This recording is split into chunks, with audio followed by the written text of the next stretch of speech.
آج اگر پاکستان تحریک انصاف کے ساتھی شکایت کر رہے ہیں، ان کا لیڈر جیل میں اس حالت میں ہے، اور چونکہ کل ہی آپ ملاقات کر چکے ہیں، ملاقات کر کے بھی آئے ہیں، تو اس ملاقات کی فوری خبر جو ان کی طرف سے آئی وہ واقعی قابل قبول نہیں ہو سکتی۔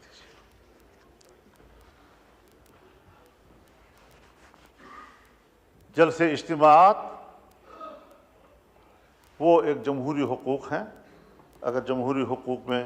کے دائرے میں کوئی فیصلہ کرتا ہے، جلسہ کرتا ہے، اس کو جلسے کا حق ہے۔ لیکن میں ایک بات واضح کر دینا چاہتا ہوں کہ اگر میاں نواز شریف صاحب پر ظلم ہوتا ہے، میاں شہباز شریف صاحب پر ظلم ہوتا ہے، آصف علی زرداری صاحب اور ان کی بہن کے ساتھ، ان کی جماعت کے سینئرز کے ساتھ زیادتی اور ظلم ہوتا ہے، اور میں ان کے ساتھ شانہ بشانہ کھڑا ہوں، ان کے خلاف ہونے والے ہر قدم پر میں نے فرنٹ لائن پر لڑائی لڑی ہے، اگر میں اس وقت آپ کے اوپر ہونے والے مظالم میں آپ کے شانہ بشانہ تھا تو میں آج بھی عمران خان پر ہونے والی سختیوں کی مذمت کروں گا۔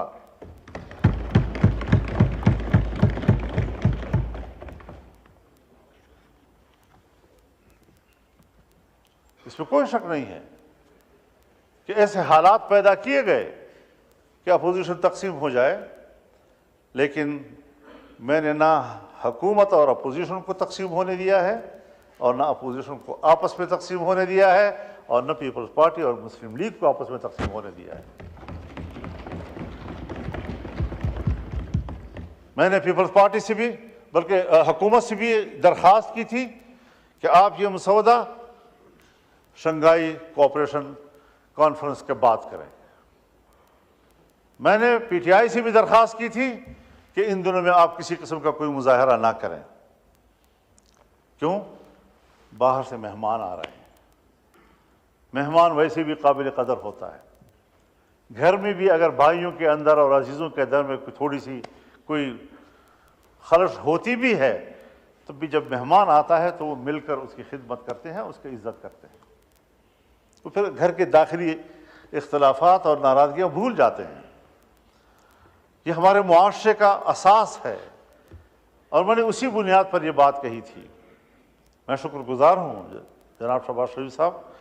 کہ آپ نے اس مسودے کو ان دنوں میں اس پر کام کرنا چھوڑ دیا اور اس کو مؤخر کر دیا تھا۔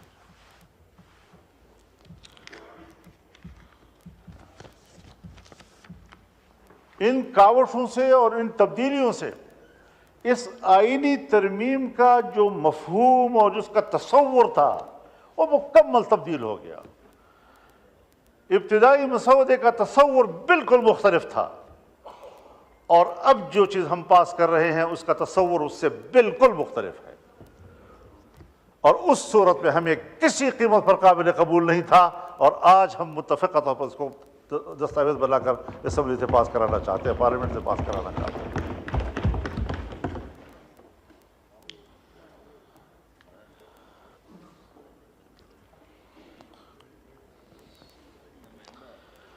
ہم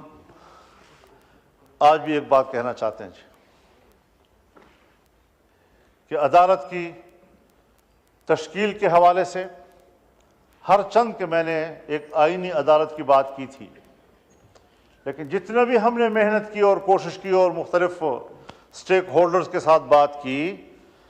اس تصور پر اتفاق نہیں آ رہا تھا۔ کوئی کہہ سکتا ہے کہ وہ آئیڈیل ہے، اس طرح ہونا چاہیے، میں آج بھی اس نظریے کے ساتھ جنگ نہیں لڑ رہا ہوں، لیکن یہ جمہوریت ہے، انقلاب نہیں۔ انقلاب میں آپ یک لخت نظام کو تبدیل کرتے ہیں، لیکن جمہوریت میں آپ تدریجی اصلاحات کی طرف جاتے ہیں، تدریجی طور پر آپ اصلاحات لاتے ہیں۔ اس میں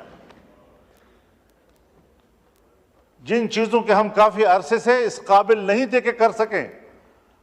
آج ہم بڑی مشکل سے وہاں پہنچے ہیں کہ جو ہم نہیں کر سکتے تھے آج ہم کر پا رہے ہیں۔ اس حوالے سے میں یہ بھی عرض کرنا چاہوں گا کہ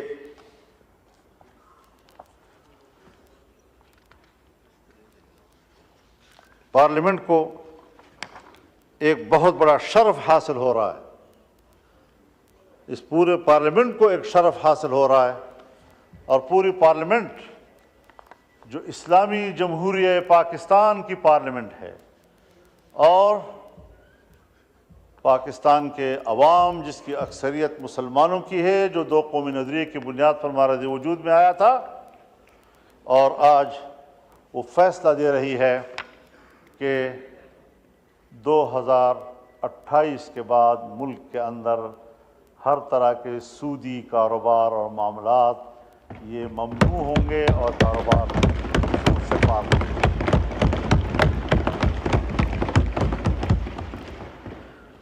یہ آج بہت بڑا فیصلہ ہم نے کیا ہے، ہمارے کورٹ نے فیصلہ کیا، 1997 میں فیصلہ کیا، لیکن نظر ثانی کیسوں کے نتیجے میں آج تک اس کے کوئی فیصلہ نہیں آ سکا۔ ابھی پھر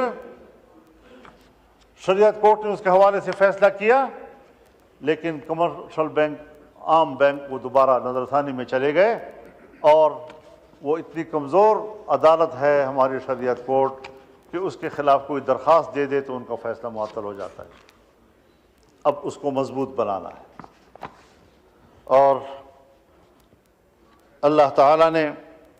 بڑے واضح طور پر فرمایا ہے، یا ایھا الذین آمنوا اتقوا اللہ وذروا ما بقی من الربا ان کنتم مؤمنین، کہ اللہ سے ڈرو اور تمہارے ذمے جو سود کا کوئی مال ہے اس کو چھوڑ دو اگر تم ایمان والے ہو، اور اگر نہیں کرتے فإن لم تفعلوا فأذنوا بحرب من اللہ ورسولہ، اگر تم یہ کاروبار نہیں چھوڑتے تو پھر اللہ کے ساتھ جنگ کے لیے تیار ہو جاؤ۔ اور مفسرین نے لکھا ہے کہ سودی کاروبار کرنے والے آخرت میں جب اللہ کے سامنے پیش ہوں گے تو اللہ کہے گا تلوار اٹھاؤ، لڑو میرے ساتھ، جنگ کرو میرے ساتھ اگر تیرے اندر ہمت ہے تو۔ کیا وہ اللہ کے سامنے تلوار اٹھا سکے گا؟ لیکن اللہ اسی پر اس کو شرمندہ کرے گا اور ذلیل کرے گا کہ تم نے دنیا میں سودی کاروبار کیا تھا، اب اٹھاؤ نا تلوار، میں نے تو تیرے خلاف جنگ کا اعلان کر دیا تھا۔ تو اس حوالے سے میں شکر گزار ہوں کہ حکومت میں شامل تمام جماعتوں نے ہمارے اس ترمیم کو قبول کر لیا ہے، اور ہم اللہ سے من حیث القوم معافی مانگیں، اور یہ پارلیمنٹ قوم کی نمائندہ ہے۔ ہم جب یہاں پر بیٹھ کر اس 77 سالوں کا جرم اس پر اللہ سے معافی مانگیں گے تو اللہ غفور الرحیم ہے، انشاءاللہ وہ پورے قوم کو معاف کر دے گا۔ ہر بات، یعنی آپ خود اندازہ لگائیں، جب پاکستان بنا اور ہم نے اسٹیٹ بینک آف پاکستان بنایا تو اسٹیٹ بینک آف پاکستان کی افتتاحی تقریب سے قائد اعظم محمد علی جناح نے خطاب کرتے ہوئے فرمایا کہ مغرب کے نظام معیشت نے ہمارے لیے مشکلات پیدا کی ہیں، بلکہ انسانیت کے لیے مشکلات پیدا کی ہیں۔ ہم ملک میں وہ نظام معیشت لائیں گے جو اسلامی تعلیمات کے مطابق ہوگا۔